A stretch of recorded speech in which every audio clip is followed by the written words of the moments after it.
better than one Steve? Steves! I'm sure when you heard the news that the Toronto Maple Leafs signed a key RFA, you were like, oh, and what is Nick Robertson getting? Well, not quite. The Toronto Maple Leafs have signed Alex Steeves, a depth forward in the organization, to a one-year, two-way contract where he's going to be making the league minimum if he's playing in the NHL. Steve, how are you making a video about this? Okay, I'm going to talk about other stuff, but also, you watched the Simone Benoit video last year. Don't pretend you didn't. It's like that South Park episode. Well, if no one watched it, then what is the number about? Because you're liars, that's what that means. But also, I know a little bit more about Alex Steeves than I did about Simone Benoit before making that video. You do too. You might not remember it because his stints with the Leafs have been such a cup of coffee. But Alex Steeves has played with the Toronto Maple Leafs in more than one season too. 3! He's played in 3 different seasons. That's a thing that's not made up. 3 games in the 21-22 season, 3 games 2 seasons ago, and 1 game last year. He's kind of your classic tweener. I think there's an outside chance he makes the team maybe as an extra.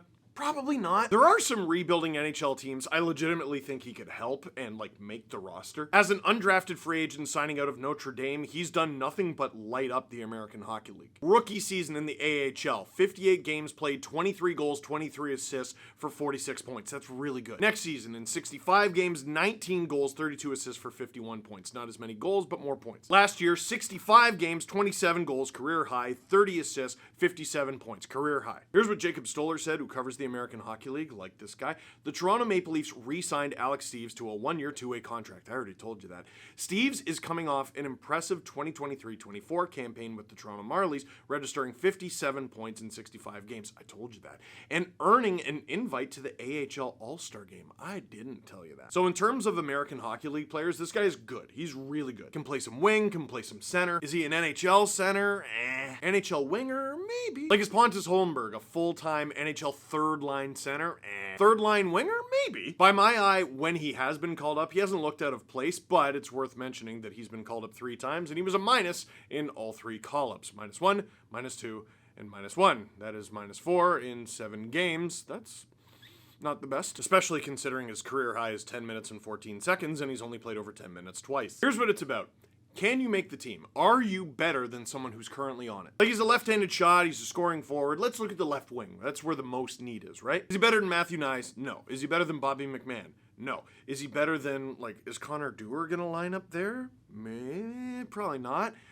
Pontus Holmberg?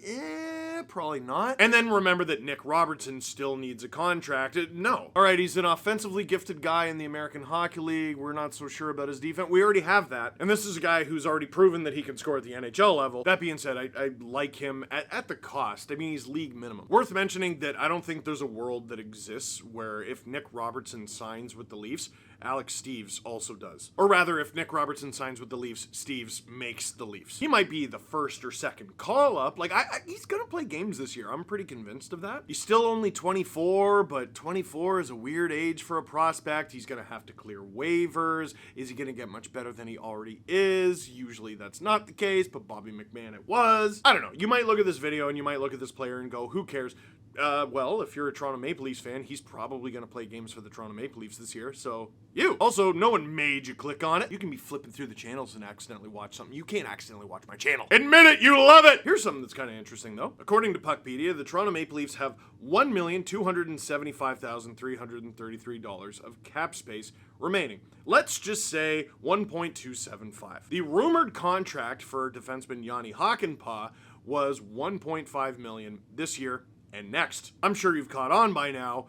2.175 is not as much as 1.5. The Leafs, if they were going to sign Hakanpää, don't have the cap space to do it, and they would be over the cap and still need to sign Robertson. This is why I was sort of tweeting about it a few days ago. I don't think the Leafs would be able to match if a team offer sheeted Robertson at the same cost as Dylan Holloway from the Oilers.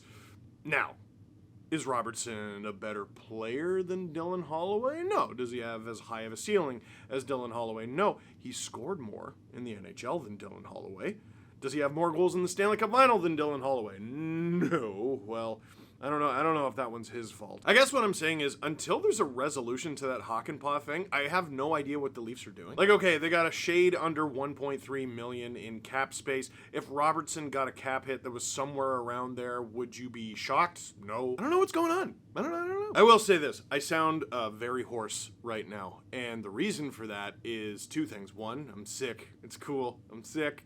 And the other is, for the last 3 days, I've been recording my audiobook, Hockey Rants and Raves. It's coming out October 15th, and I found out that the audiobook is also coming out October 15th. Sometimes the hardcover and the audiobook don't come out the same day. This one is going to. It's going to be like 8.5-ish hours, maybe more, I think. But I've written the book, I've read it in my head, and then I read it out loud, and I've read it enough times that I'm like, good book. Yeah, good book. If you want to pre-order that, I think you should. Link in the description down below. A couple other things. Rutger McGroarty was traded to the Pittsburgh Penguins from the Winnipeg Jets in exchange for Braden Yeager. Those guys were picked 14th overall in 2022 and in 2023, and then they were traded for each other. It's fun! And if you want me to talk about that, I'm not doing it here. I'm doing it on the SDPN YouTube channel, so check it out there. And the last thing I'm going to say, I am going to drink tea with honey. I am going to meditate a lot, because these lungs, these vocal cords, they need to heal up, because in 12 days, just 12 days, we return back to full time at SDPN. 3 Steve Dangle podcasts a week. We're going to be making videos as news comes out. The book is dropping this fall. There will be content. So I'm not usually able to hit this register. So actually, I kind of like it when this happens a little bit. My favorite thing when I start losing my voice? Let me try again. EA Sports. It's in the game. It's crazy. That's so good. None of you do one as good. Or you can be EA Sports. It's in the game. That's so good. Anyway, bye. That's not how you do it. That is it for this one. Thank you very much for watching. Click like if you like this video. Click subscribe if you really liked it. Tell all your friends. SDPN. Sports are fun.